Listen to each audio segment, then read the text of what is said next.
In this video, I'm going to show you how to unprivate your TikTok account. Ensure you subscribe and turn on the bell notification to this channel for lots of educational guides and contents like this.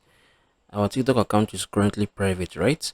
So if you love to unprivate it, click on this more, click on this settings, right? Wait for it to gradually load up. So I'm currently doing this on my PC. So if you'd want it to be clear for you, right? To be clearer for you, you're going to do it on your PC, right? Or on your MacBook. It's going to work well, right? So this is currently loading. I'm going to wait for it just very few seconds. Okay, yeah, so this is our TikTok currently, right? So click on this privacy. Our account is currently a private account, right? So if you love to unprivate yourself, just click on this, right? So you can see this switch to public. So I'm going to just confirm it. Yeah, so I just unprivated my TikTok account. So this is basically how you can do this.